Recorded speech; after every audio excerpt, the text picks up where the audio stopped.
Captain Sarah Chen adjusted her diving mask as she descended into the murky depths of the Mariana Trench.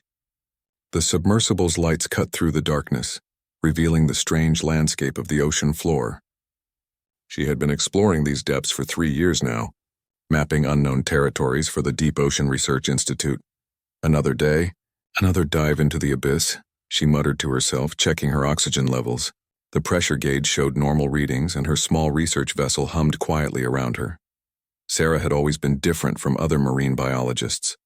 While her colleagues preferred the safety of surface research, she craved the mystery of the deep. Her reputation for finding unusual specimens had earned her this solo mission to investigate sonar anomalies detected by passing submarines. The ocean floor here was mostly barren, covered in fine sediment that had settled over millions of years. Occasionally, she spotted the ghostly forms of deep-sea creatures drifting past her lights. But today felt different somehow. Her instruments were picking up readings that didn't match the usual geological formations. "What the hell is that?" Sarah whispered as her lights illuminated something massive ahead. Through the murky water, she could make out the outline of what appeared to be an enormous structure. At first glance, it looked like a natural rock formation, but there was something too regular about its shape. The entire surface was covered in thick layers of barnacles, some growing on top of others in ancient cycles of life and death. Sarah maneuvered her submersible closer, her heart racing with excitement. The structure was huge, easily the size of a city block, and rose from the ocean floor like a sleeping giant. The barnacle coating was so thick that it completely obscured whatever lay beneath. "This is incredible," she breathed, activating her recording equipment. "Unknown structure discovered at coordinates 11,373 degree, 142,591 degree, depth 10,994 meters. Completely covered in barnacle growth, suggesting extreme age." As she circled the massive object, Sarah noticed something that made her pause. Despite the uniform coating of marine life, there were subtle geometric patterns visible beneath the biological layer. These weren't random rock formations. This was something artificial. Her training kicked in as she began documenting everything. She took hundreds of photographs from different angles, collecting water samples and small pieces of barnacle shell that had broken away. The age of the barnacle layers was staggering. She estimated some of the deeper growths had to be centuries old, possibly more. "Base, this is Deep Explorer 1, she radioed to the surface, though she knew the signal would take time to reach the research vessel far above. "I've discovered what appears to be an artificial structure of unknown origin. Requesting permission to begin preliminary investigation." While waiting for a response, Sarah continued her examination. She noticed that one section of the structure seemed different from the rest. The barnacle growth was thinner there, as if something had recently disturbed the surface. Using her submersible's robotic arm, she carefully scraped away some of the marine growth. Beneath the barnacles, she glimpsed something that made her heart skip a beat. The surface underneath wasn't rock or coral. It was smooth and metallic, with a strange iridescent quality that seemed to shift colors in her lights. "My God," she whispered. "What are you?" Sarah had discovered ancient shipwrecks before, but nothing like this. The size and apparent technology were unlike anything in human maritime history. This was something else entirely.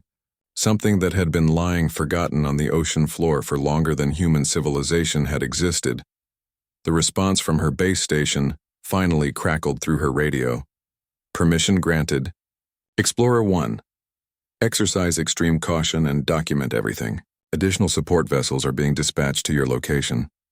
But Sarah was already lost in her work. She had found a section where the barnacle growth was naturally thinner, creating what almost looked like a doorway or hatch. The metallic surface beneath was remarkably well preserved, showing no signs of corrosion despite centuries underwater. As she worked to clear away more of the biological coating, Sarah felt a strange sensation. It was as if the structure was somehow aware of her presence. The thought was ridiculous, but she couldn't shake the feeling that something was watching her from within. Her excavation revealed intricate patterns etched into the metal surface and symbols and designs that belonged to no human culture she recognized. The craftsmanship was extraordinary, with details so fine they must have been created by advanced technology or incredible skill. "The level of preservation is impossible," she recorded in her log. "After centuries underwater, this metal shows no oxidation, no degradation, The barnacles seemed to have acted as a protective coating rather than a destructive force. Hours passed as Sarah worked methodically, using her submersible's tools to carefully remove layers of marine growth. She was making progress on what definitely appeared to be some kind of entrance, when her equipment detected something unexpected. Heat signature detected, her computer announced in its mechanical voice. Source interior of structure. Sarah stared at her readings in disbelief. According to her instruments, there was an active heat source somewhere inside the massive object. That was impossible. Nothing could generate heat after centuries underwater without an active power source, unless it wasn't as dead as she'd assumed. The thought sent a chill down her spine. If this structure was somehow still active, still functional after all this time, then what was it? And more importantly, what would happen when she finished clearing away the protective barrier of barnacles that had kept it hidden for so long? Sarah's hands trembled slightly as she continued her work, but she didn't stop. Whatever this thing was, humanity deserved to know about it. She had dedicated her life to uncovering the ocean's secrets, and this was the greatest discovery of her career. As she cleared away the last of the barnacles from what was clearly an artificial seam in the metal, Sarah noticed something that made her breath catch in her throat. The symbols around the apparent doorway were beginning to glow with a faint pulsing light. The structure was waking up. The glowing symbols pulsed in a rhythm that reminded Sarah of a heartbeat. Each pulse grew slightly brighter, and she could swear the water around the structure was getting warmer. Her submersible's sensors confirmed it. The temperature had risen by 2 degrees in the past hour. "This is impossible," she murmured, backing her vessel away from the structure. Nothing should be active down here, but the evidence was undeniable. Whatever lay beneath the barnacle coating was not only intact, but responding to her presence. The metallic surface she had exposed now glowed with an inner light that cast eerie shadows through the dark water. Sarah's radio crackled with static before her supervisor's voice came through.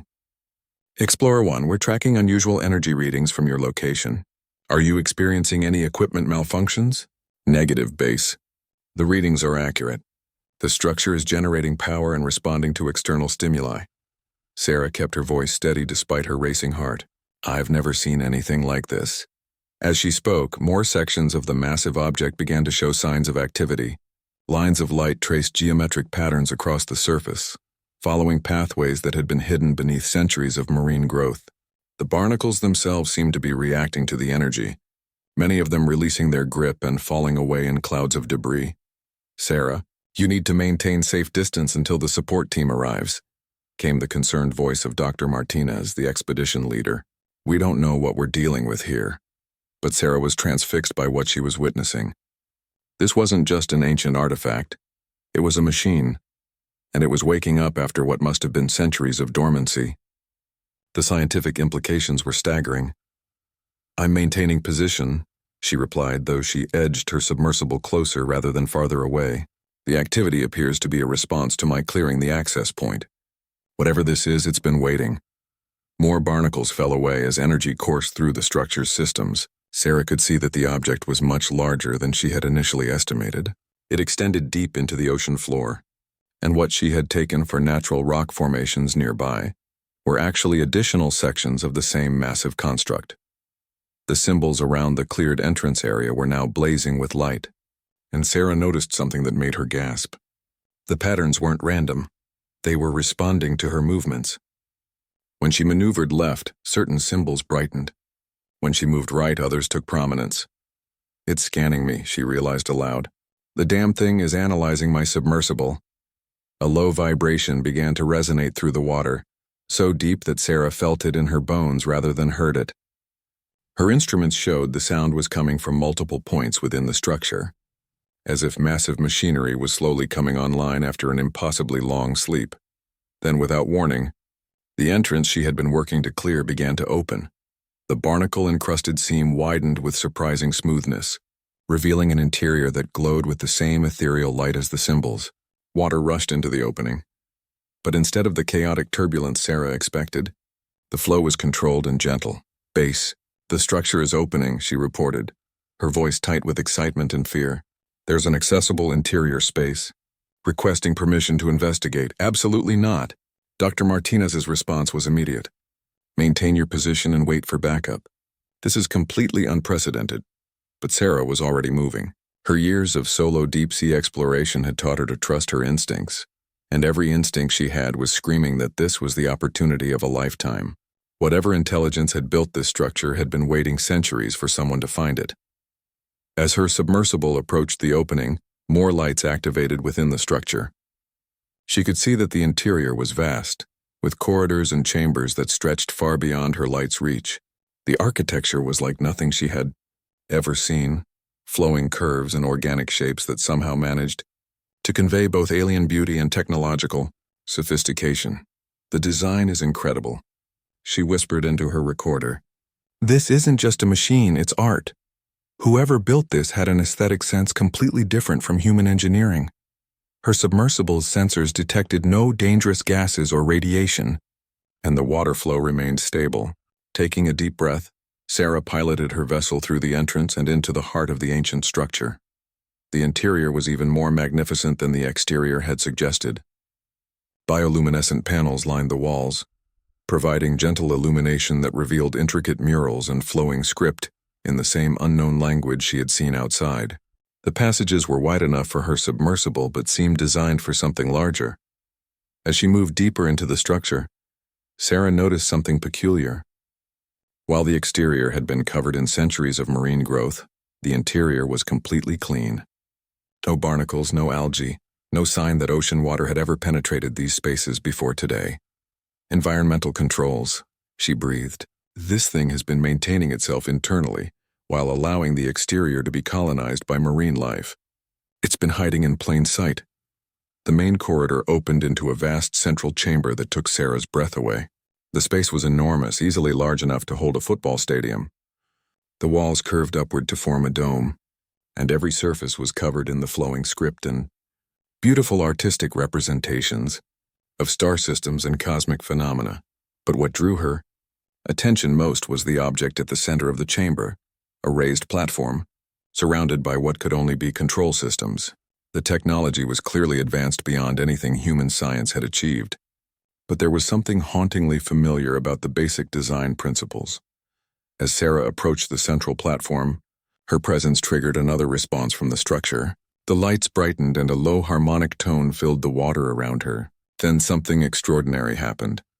A holographic display materialized in the water before her submersible. The image was of a star map, but not any constellation visible from Earth. As she watched, the display zoomed in on a particular system, highlighting a blue-green world that looked remarkably similar to her own planet. "You're not from around here, are you?" Sarah whispered to the ancient machine. The display shifted, showing what appeared to be a timeline. Sarah could see the same world at different points in its history, first pristine and blue, then gradually changing, showing signs of technological development, space travel, and finally, nothing. The world appeared lifeless in the final images. "You're a refugee," Sarah realized. "Your people fled here when their world died." The holographic display changed again, this time showing the structure itself. Sarah watched as the massive ship, for that's what it clearly was, landed in Earth's ancient oceans and slowly allowed itself to be covered by marine life. The timeline suggested this had happened thousands of years ago, long before human civilization had developed ocean-going vessels. The final image showed something that made Sarah's heart race. It was her own submersible approaching the structure, followed by question marks and symbols that could only be interpreted as an inquiry. The ship was asking her who she was and where she had come from. After centuries of waiting, it had finally found someone intelligent enough to clear away its protective disguise and make contact. Sarah realized she was about to become humanity's first ambassador to an alien intelligence. The glowing symbols pulsed in a rhythm that reminded Sarah of a heartbeat. Each pulse grew slightly brighter, and she could swear the water around the structure was getting warmer. Her submersible's sensors confirmed it. The temperature had risen by 2 degrees in the past hour. "This is impossible," she murmured, backing her vessel away from the structure. Nothing should be active down here, but the evidence was undeniable. Whatever lay beneath the barnacle coating was not only intact, but responding to her presence. The metallic surface she had exposed now glowed with an inner light that cast eerie shadows through the dark water. Sarah's radio crackled with static before her supervisor's voice came through. Explorer 1, we're tracking unusual energy readings from your location. Are you experiencing any equipment malfunctions? Negative, base. The readings are accurate. The structure is generating power and responding to external stimuli. Sarah kept her voice steady despite her racing heart. I've never seen anything like this. As she spoke, more sections of the massive object began to show signs of activity. Lines of light traced geometric patterns across the surface, following pathways that had been hidden beneath centuries of marine growth. The barnacles themselves seemed to be reacting to the energy, many of them releasing their grip and falling away in clouds of debris. Sarah, you need to maintain safe distance until the support team arrives, came the concerned voice of Dr. Martinez, the expedition leader. We don't know what we're dealing with here. But Sarah was transfixed by what she was witnessing. This wasn't just an ancient artifact. It was a machine, and it was waking up after what must have been centuries of dormancy. The scientific implications were staggering. I'm maintaining position, she replied, though she edged her submersible closer rather than farther away. The activity appears to be a response to my clearing the access point. Whatever this is, it's been waiting. More barnacles fell away as energy coursed through the structure's systems. Sarah could see that the object was much larger than she had initially estimated. It extended deep into the ocean floor, and what she had taken for natural rock formations nearby were actually additional sections of the same massive construct. The symbols around the cleared entrance area were now blazing with light, and Sarah noticed something that made her gasp. The patterns weren't random. They were responding to her movements. When she maneuvered left, certain symbols brightened. When she moved right, others took prominence. It's scanning me, she realized aloud. The damn thing is analyzing my submersible. A low vibration began to resonate through the water, so deep that Sarah felt it in her bones rather than heard it. Her instruments showed the sound was coming from multiple points within the structure, as if massive machinery was slowly coming online after an impossibly long sleep. Then, without warning, the entrance she had been working to clear began to open. The barnacle-encrusted seam widened with surprising smoothness, revealing an interior that glowed with the same ethereal light as the symbols. Water rushed into the opening. But instead of the chaotic turbulence Sarah expected, the flow was controlled and gentle. Base, the structure is opening, she reported, her voice tight with excitement and fear.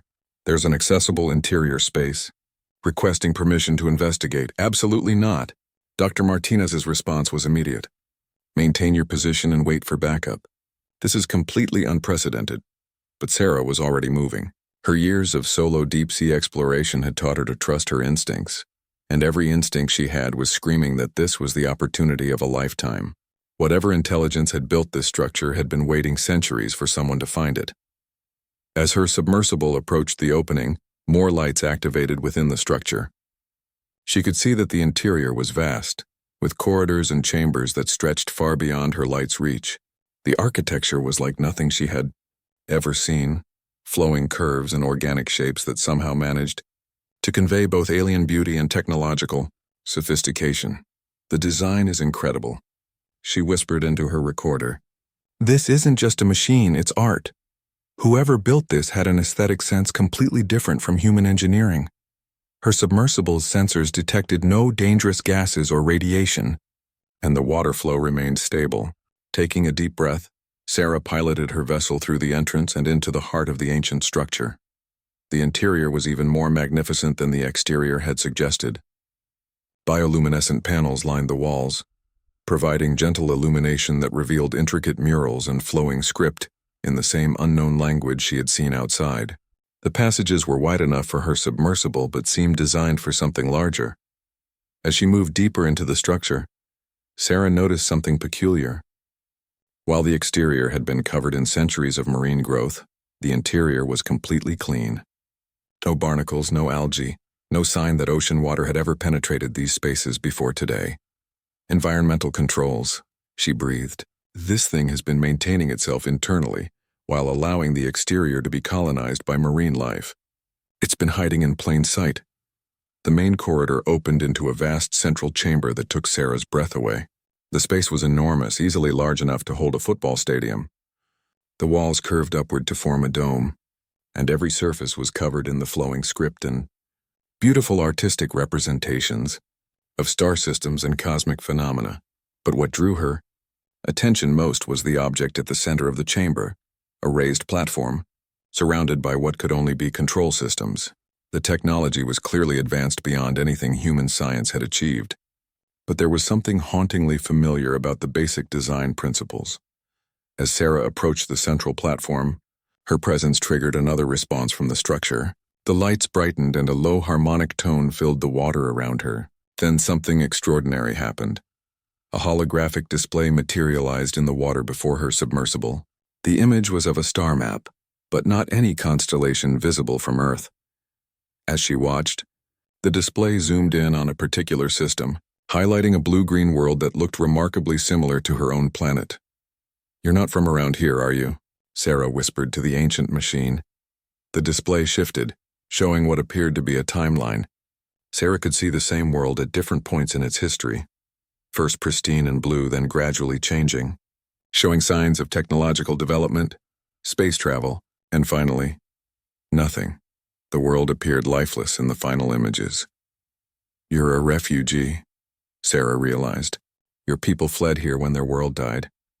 The holographic display changed again, this time showing the structure itself. Sarah watched as the massive ship, for that's what it clearly was, landed in Earth's ancient oceans and slowly allowed itself to be covered by marine life. The timeline suggested this had happened thousands of years ago, long before human civilization had developed ocean-going vessels. The final image showed something that made Sarah's heart race. It was her own submersible approaching the structure, followed by question marks and symbols that could only be interpreted as an inquiry. The ship was asking her who she was and where she had come from. After centuries of waiting, it had finally found someone intelligent enough to clear away its protective disguise and make contact. Sarah realized she was about to become humanity's first ambassador to an alien intelligence.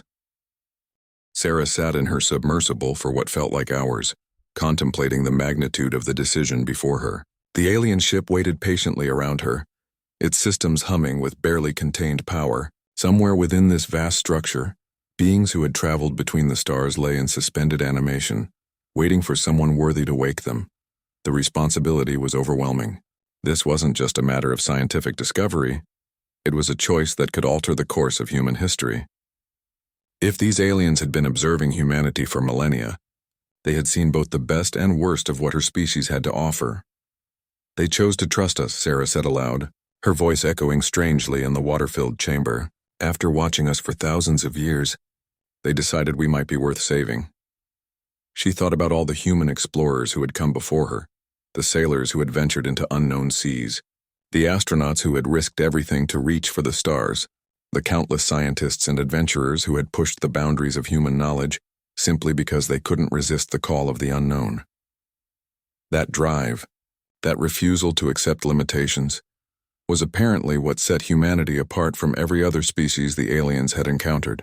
It was what had caught their attention and earned their respect. Sarah made her decision. She maneuvered her submersible toward the central platform and extended the vessel's robotic arm toward what appeared to be a control interface. The moment her mechanical hand touched the alien surface, the entire chamber blazed with light. The holographic display reappeared, but this time it showed a simple question in symbols that somehow conveyed their meaning directly to her mind. "Are you ready?" Sarah took a deep breath and activated her external lights in the pattern for yes, a single steady pulse that she held for 5 seconds. The effect was immediate and dramatic. Throughout the ship, systems that had been dormant for centuries began coming online. The water around Sarah grew noticeably warmer as massive power generators awakened from their slumber. The bioluminescent panels that had provided gentle illumination now blazed with brilliant light, revealing the true magnificence of the alien architecture. A low harmonic tone resonated through the structure, so deep and powerful that Sarah felt it in her chest. It was the sound of a sleeping giant awakening, of ancient machinery stirring to life after millennia of rest. The central platform began to rise, lifting Sarah and her submersible toward the domed ceiling of the chamber. As they ascended, sections of the dome became transparent, revealing vast areas of the ship that had been hidden in darkness. Sarah gasped at the scope of what she was seeing. The ship was even larger than she had imagined, a city-sized vessel with multiple levels, countless chambers, and what appeared to be entire ecosystems preserved within transparent domes. This wasn't just a ship, it was a mobile world. The platform stopped at a new level, and Sarah found herself facing a corridor lined with what could only be stasis chambers. Each one was the size of a small room, filled with a glowing fluid that obscured whatever lay within. The nearest chamber began to drain, its contents flowing away through hidden channels. As the fluid level dropped, Sarah caught her first glimpse of the beings who had built this magnificent vessel. The alien was tall and graceful, with elongated limbs and features that suggested both intelligence and ancient wisdom. Its skin had a translucent quality that seemed to shift between blue and silver, and even in stasis. There was something regal about its bearing. As the chamber finished draining, the being's eyes opened, large dark orbs that seemed to hold the depth of space itself. It looked directly at Sarah through the transparent wall of its prison and smiled. The expression was so perfectly human in its warmth and recognition that Sarah felt tears forming in her eyes. Despite the vast differences in their biology, the communication was unmistakable. "Welcome, little explorer. We have been waiting for you." More chambers began to drain throughout the corridor. Sarah watched in amazement as dozens of the aliens awakened from their long sleep. Each one was unique, some taller, some shorter, with variations in their translucent skin tones and facial features that suggested different subspecies, or perhaps different worlds of origin. But all of them shared the same expression when they saw her: recognition, hope, and something that looked remarkably like relief. The first alien to awaken stepped from its chamber, moving with fluid grace despite what must have been centuries of inactivity.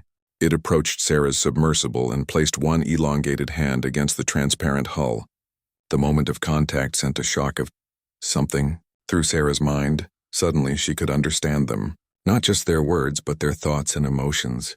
The touch had established some form of telepathic link, allowing direct communication across the vast gulf between their species.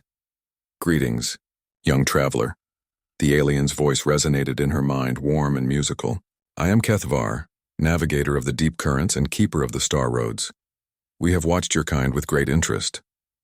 "My name is Sarah Chen," she responded, unsure if her thoughts were being transmitted or if she needed to speak aloud. "I'm a marine biologist from Earth."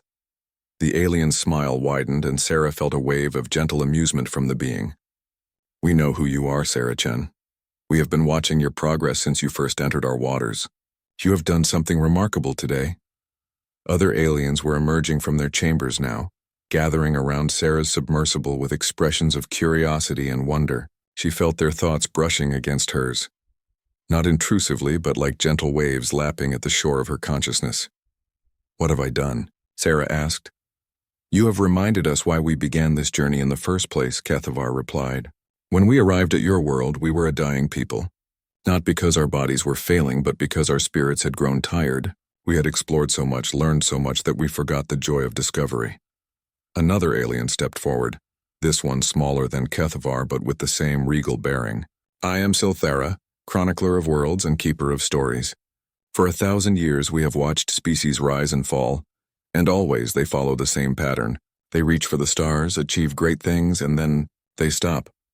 But your people," Kethvar continued, "your people are different. You have barely begun to explore your own world's oceans, yet you venture into the deepest trenches. You have only just touched the edge of space, yet you dream of traveling to other stars. You attempt things that more advanced civilizations would consider impossible." Sarah felt a surge of pride from the gathered aliens and realized they were proud of humanity's achievements. These beings who had traveled between stars and witnessed the rise and fall of countless civilizations were impressed by a species that was still learning to leave its home planet. "We came here to die with dignity," Silthera explained, "but you have given us something we thought we had lost forever. Hope. Hope that the spirit of exploration we once possessed might live again." Kethvar's hand remained pressed against her submersible's hull, and through their connection, Sarah could feel the depth of emotion the alien was experiencing. There was gratitude, yes, but also something else. A rekindling of the curiosity and wonder that had once driven their species to reach for the stars. "What happens now?" Sarah asked. The alien's eyes sparkled with something that looked very much like mischief.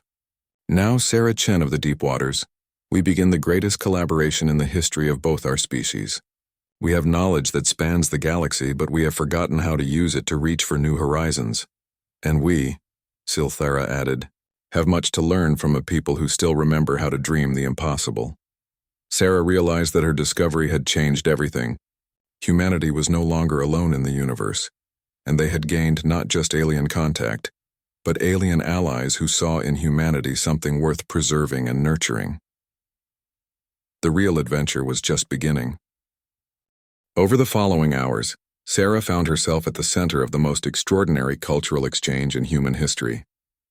The aliens, who called themselves the HFY, had awakened dozens of their crew members, each specializing in different aspects of knowledge and exploration. Through the telepathic link established by Kethvar, Sarah could communicate with all of them simultaneously. It was overwhelming at first, like trying to follow dozens of conversations at once. But gradually she learned to focus on individual voices within the mental chorus. Your species fascinates us, explained Velthas, a HFY scientist whose specialty appeared to be planetary ecology. You have developed remarkable technologies with such limited resources. Most species require thousands of years to achieve what you have accomplished in mere centuries. Sarah felt a mixture of pride and embarrassment. We've also made a lot of mistakes along the way. Wars, environmental destruction, inequality. Yes, agreed Mordeth, whose title translated roughly to Student of Civilizations. We have observed these growing pains in your species, but where others see failure, we see something remarkable. You learn from your mistakes and adapt. Most civilizations repeat the same errors for millennia. Through the telepathic link, the HFY began sharing their knowledge with Sarah.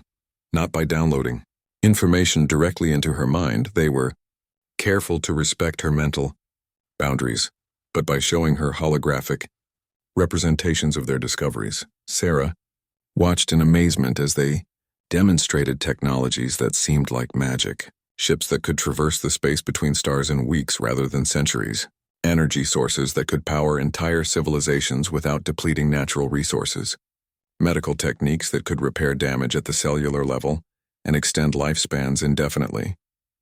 This is incredible, Sarah breathed, watching a display of their fastest vessel, a sleek craft that could bend space-time around itself to achieve faster-than-light travel. With technology like this, humanity could explore the entire galaxy.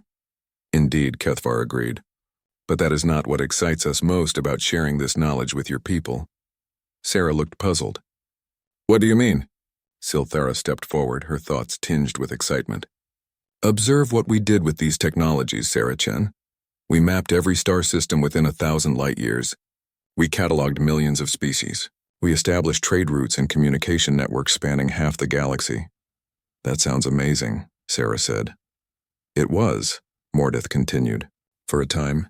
But eventually we had mapped everything within our reach. We had answered every question we thought to ask. We had achieved a level of knowledge and comfort that satisfied us completely. And then we stopped. Veltas added sadly. We stopped asking new questions because we thought we knew all the answers. We stopped exploring because we believed we had seen everything worth seeing. Sarah was beginning to understand. You had the tools to go further, but you lost the will to use them. Precisely, Kethvar confirmed. We became curators of knowledge rather than seekers of truth. We spent our time organizing and categorizing what we already knew instead of discovering what we didn't. The aliens showed her holographic records of their civilization's decline, not a dramatic collapse but a gradual settling into comfortable stagnation. They had achieved everything they thought they wanted. Perfect societies, unlimited resources, complete understanding of their corner of the universe. And in doing so, they had lost the very thing that made them who they were. But your people, Silthara's mental voice was filled with wonder. Your people still dream of impossible things. You send explorers to the deepest oceans despite not fully understanding your own planet's surface. You plan missions to other star systems despite having visited only one moon. You attempt to communicate with alien life despite having no proof it exists. Some would call that foolish, Sarah said. We call it magnificent, Kethvar replied. It is exactly what we have forgotten how to do. Velthas gestured to a new holographic display showing Earth's biosphere. Your planet is a treasure trove of undiscovered species and unexplored ecosystems. Yet instead of cataloging everything safely, your scientists venture into dangerous environments seeking new discoveries. They risk their lives for knowledge. Sarah thought about her own career, the countless hours spent in crushing depths and dangerous waters simply because she couldn't resist the call of the unknown. We don't really think about the risk. We just need to know. Yes. Mordeth's excitement was palpable through the telepathic link. That need, that drive, it is what we lost. We became so focused on avoiding risk that we forgot the joy of discovery. The aliens began showing Sarah their proposal for collaboration. They would share their advanced technologies with humanity, but not as a gift to be passively received. Instead, they wanted to learn from humans how to use these tools in ways the HFY had never considered. We have ships that can travel faster than light, Kethavar explained, but we have forgotten how to feel wonder at new worlds. We have medical technology that can extend life indefinitely, but we have lost the urgency that makes life meaningful. You want us to teach you how to explore again, Sarah realized. More than that, Silthera said. We want to explore together. Your people will bring the curiosity and courage we have lost, while we provide the tools to reach places you have only dreamed of. The holographic display shifted to show potential joint missions, human and HFY crews working together to explore distant galaxies, diving into the hearts of stars, investigating cosmic phenomena that neither species could study alone. Sarah's mind raced with the possibilities. What about the rest of humanity? They'll need to know about this. The governments, the scientific community, everyone. We have considered this, Mordeth replied. We propose a gradual revelation. You will return to the surface with evidence of our existence and selected technologies. As your people prove ready for greater knowledge, we will share more. But won't people be afraid? Panic about alien invasion? Feltas's amusement rippled through the telepathic link. Sarah Chen, we have been living beneath your oceans for millennia without any of your people detecting us. If we had wanted to conquer your world, we would have done so long ago. Instead, Kethavar added, we chose to wait and watch until we found a species worthy of partnership, a species that still possessed the spark of true exploration. Sarah felt the weight of responsibility settling on her shoulders again. She would be humanity's first ambassador to an alien civilization, tasked with bridging the gap between two radically different species. But as she looked around at the assembled HFY, she felt something else. Excitement. These beings weren't offering to solve humanity's problems or provide easy answers. They were offering something far more valuable, the chance to embark on the greatest adventure in the history of either species. There's one thing I need to know, Sarah said.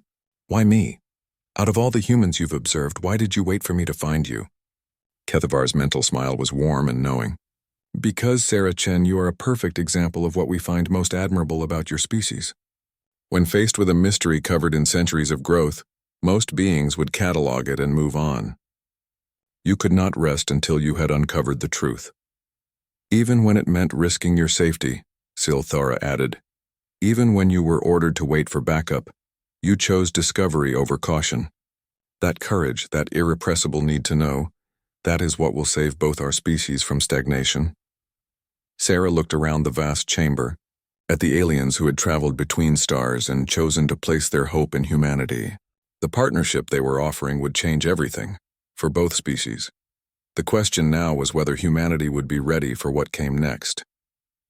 Sarah's ascent to the surface felt like traveling between two different worlds. Below, she had experienced wonders beyond human imagination. Above, she faced the daunting task of convincing her own species that everything they thought they knew about their place in the universe had just changed forever.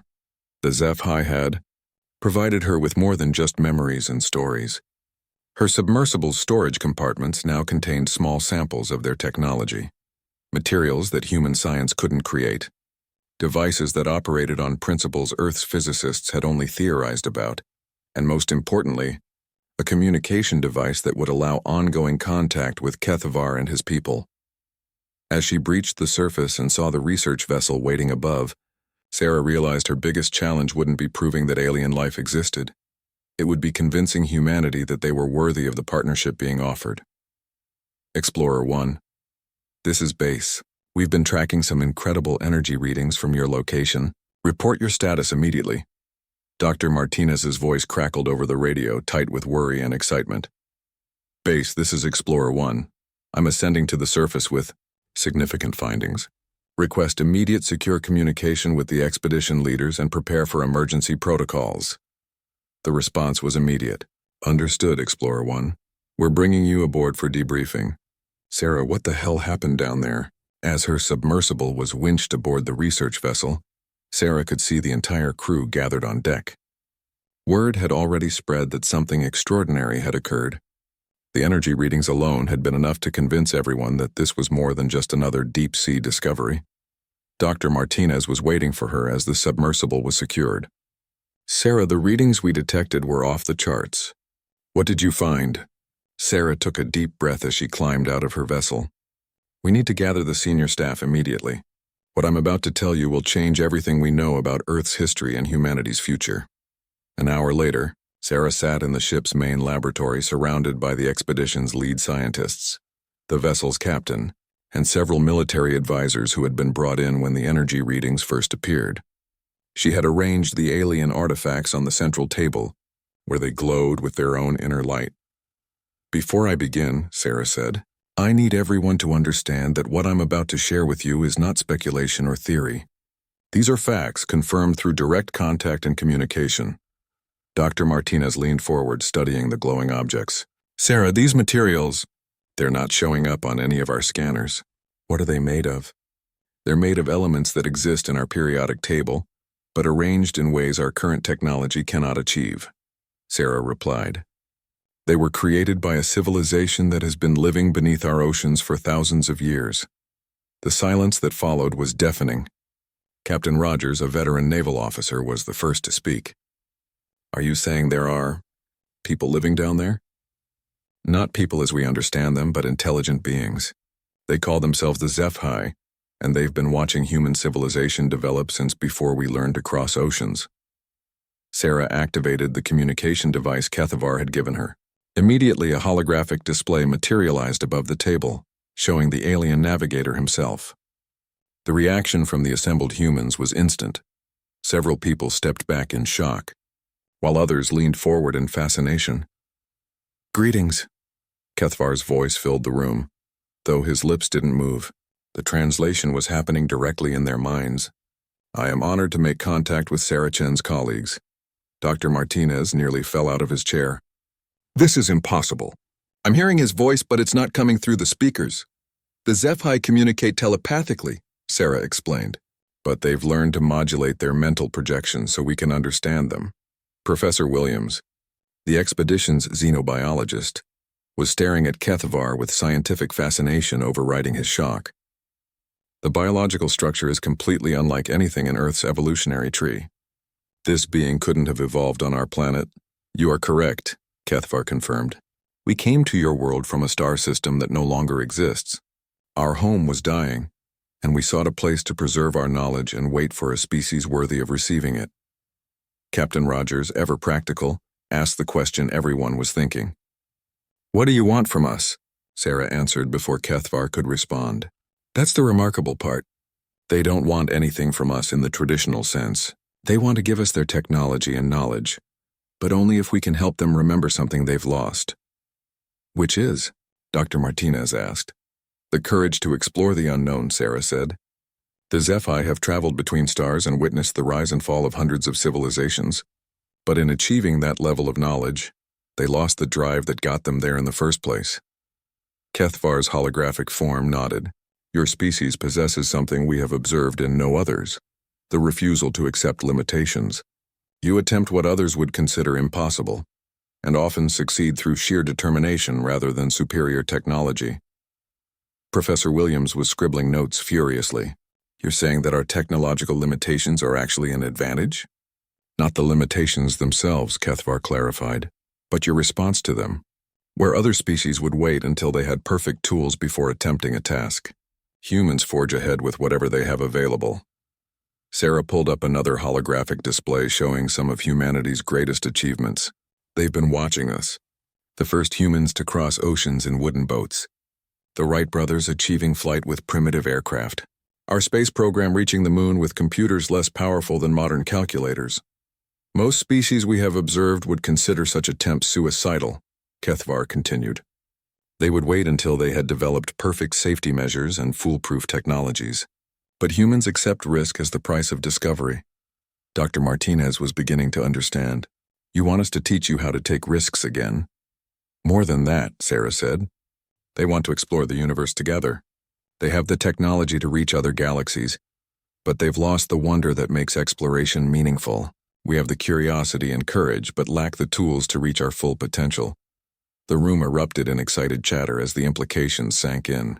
Faster than light travel, advanced medical technology, unlimited clean energy, all offered freely by beings who asked only for partnership in exploration. But Captain Rogers raised a sobering point. How do we know this isn't some kind of elaborate deception? How do we know they're telling the truth about their intentions? Kethvar's expression showed what could only be described as gentle amusement.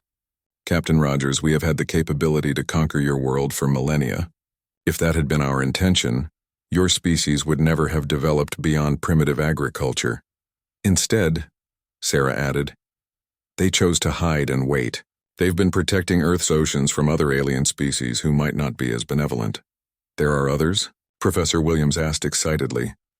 The galaxy is filled with intelligent life, Kethvar confirmed. Most of it has settled into comfortable stagnation. But some species still pose threats to developing civilizations. We have been discouraging such species from taking interest in your world. Sarah realized the full scope of what the HFY had been doing. They've been our guardian angels, protecting us until we were ready for contact. And now? Dr. Martinez asked. Kethvar's holographic form smiled. Now we believe humanity is ready to join the community of spacefaring civilizations, but not as junior partners to be guided and protected, as equals who can remind the galaxy what true exploration means. The communication device began to flicker as Kethvar prepared to end the transmission. We will await your decision. This knowledge must be shared carefully with your people. Not everyone will be ready to accept what you have learned. As the hologram faded, the room fell silent. Each person present understood that they were among the first humans to know that Earth was not alone in the universe. More importantly, they now knew that humanity had something unique to offer the cosmos, something that even ancient, advanced civilizations had lost and desperately wanted to rediscover. The question was whether the rest of humanity would be ready to embrace their destiny among the stars. 6 months after Sarah's first contact with the HFY, the world had changed in ways both subtle and profound. The revelation had been carefully managed, starting with the scientific community and gradually expanding to world leaders and eventually the general public. The reaction had been everything the HFY had predicted: fear from some, wonder from others, and from humanity as a whole, an irrepressible urge to reach out and explore this new frontier. Sarah stood on the deck of the first joint human HFY research vessel, watching as teams from both species worked together to prepare for humanity's first journey beyond the solar system. The ship itself was a marvel of collaborative engineering, HFY technology providing the framework, but human ingenuity, finding ways to improve and adapt it for purposes the aliens had never considered. The propulsion modifications your engineers suggested have increased our range by 30%. Kethvar said, approaching Sarah at the ship's railing. He had adapted to spending time on the surface, though he still preferred to remain partially submerged in specially designed pools. That's what happens when you give humans a tool and tell them it has limitations, Sarah replied with a smile. We immediately start looking for ways to break those limitations. The joint mission they were preparing for would have been impossible for either species alone. The HFY had the technology to reach distant galaxies, but they had been content to observe from afar for centuries. Humans had the drive to explore and make contact, but lacked the tools to survive the journey. Together, they were planning to visit civilizations the HFY had only catalogued, to make contact with species that had been isolated in their own corners of the universe for millennia. Dr. Chen called Commander Lisa Park, the human captain of the joint vessel. We're ready for the final systems check. The crew is requesting your presence on the bridge. Sarah made her way to the ship's command center, where she found a sight that still amazed her 6 months later. Human and HFY crew members worked side by side. Their different approaches to problem-solving, creating solutions neither species could have achieved alone. At the navigation station, Lieutenant Commander James Wright was working with Silthera to plot their course to the Andromeda Galaxy.